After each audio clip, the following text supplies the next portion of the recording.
So the aspects of Nietzsche's discourse on nihilism, those which are bad, right? Understanding nihilism as being a bad thing, understanding nihilism as being a good thing, is going to require some explanation. Obviously, it's obvious to understand Nietzsche as being bad, right? This is obvious. And this is not so obvious. Right? It's obvious nihilism as a bad thing. How is nihilism a bad thing? The highest values devalue, blah, blah, blah, blah, blah. Pessimism, discouragement, da, da, da. We got that. How is nihilism necessarily a good thing? Well, what Nietzsche says in, I didn't put the note. I didn't put the note. Dissatisfaction is nihilism could be a good sign. Why didn't I put the note? Let's see, 112. I'm going to jump ahead to 112 in the notes. 112, 112, 112. Okay, it's actually 111. I need to put that down. 111. Alright, so at the top of page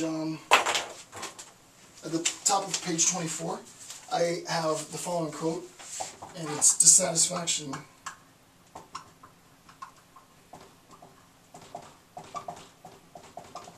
nihilism could be a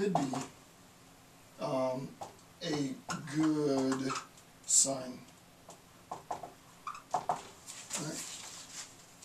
Dissatisfaction, nihilism could be. You could understand nihilism as being a good thing, right? And I'll put some, where's my green? You could understand nihilism as being a good thing.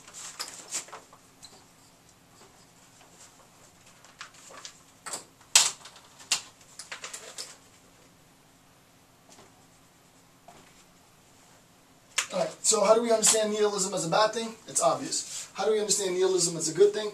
Not so obvious. Okay, well, let's try and make sense of it. And this is where he ties in the concept, right? What we're recognizing, and actually I want to take one quick second and jump to note 110.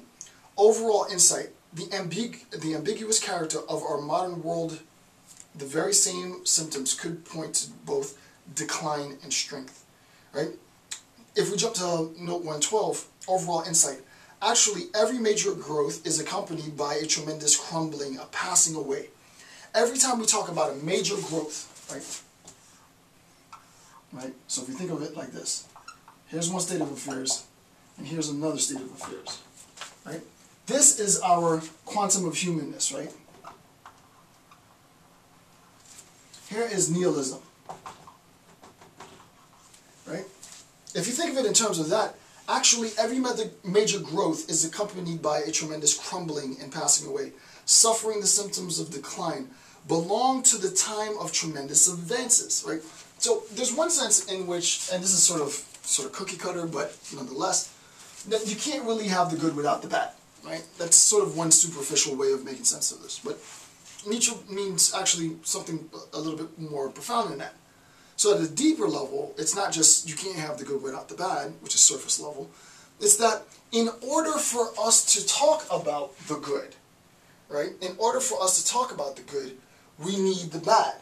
And in order for us to talk about the bad, we need the good. Because obviously we see that the cycle continues like this, right? It's up, down, up, down, up, down, up, down, up, down, right? So that this becomes the condition for the possibility of this. And this becomes the condition for the possibility of this. This is an antecedent for this. This is an antecedent for that, right? This comes before this. This comes before that, right? So it's this cyclical, if you will, connection. It's a biconditional, logically, if you wanted to represent it, right? Both states of affairs informs the other state of affairs. So it's a little deeper level. But there's a level even deeper than that, right? And this level, with respect to sort of the sense in which nihilism is good, is, I wouldn't say the most difficult, but it's really easy to understand, but it's the hardest to recognize. You can't have a sense of nihilism as being good until you recognize that it's insofar as I've become nihilistic that my nihilism forces me to ask the question, what is the cause of my state of affairs? Why am I so pessimistic? Why am I so jaded? Why am I so discouraged? Why am I so why am I such an underachiever, if you will? He talks about sort of mediocrity, right? Why am I so mediocre? Why am I so average, right? And he traces the answer back. That question forces you to trace the answer back to the source, right?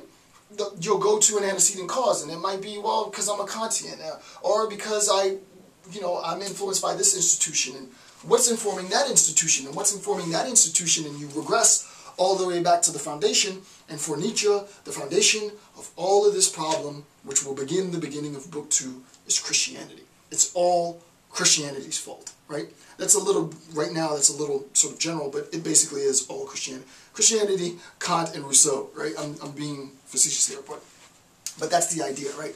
So it's a good thing. Nihilism becomes a good thing because insofar as I become nihilistic at the deepest level, right? Insofar as I become nihilistic, I recognize that it is my obligation to determine the source of my nihilism. And insofar as I look to determine the source of my nihilism, it turns me into the world, right? And ultimately what ends up happening is I embrace the world, right? I embrace this new sense of self and self-worth and such. Okay, so I want to read note. Well, I just read note 112. No, actually, I'll read the note. So, read note 12 about balance is what I was saying. Overall insight. Actually, every major growth is accompanied by a tremendous crumbling, a passing away. Suffering, the symptom of the decline, belongs to the time of tremendous advances, which I just explained. Every fruitful and powerful movement of humanity has also created at the same time a nihilistic movement. Right? It's a very good point. It could be a sign of the crucial and most essential growth of the transition of new conditions of existence, that the most extreme form of pessimism, genuine nihilism, would come into the world. This I have comprehended, right? So it's important to recognize that it's not so simple that we just say, nihilism is always necessarily inherently a bad thing. Again, Nietzsche is not passing judgment. It's not that it's a good or a bad thing. It's beyond good and bad, just like it's beyond good and evil, right? It is a state of affairs, and insofar as it is a state of affairs, one of the advantages, if you will, Nietzsche could himself have probably been better, more precise in his disadvantage and advantage is better than good and bad, but one of the advantages of nihilism is that nihilism turns us towards the natural. It sends us into the world. But we would never have gotten into the world. We would never have looked for the source of our discouragement, of our pessimism, were we not to have first reached a state of nihilism. So, very, very key. Number 3, key. This is a key point.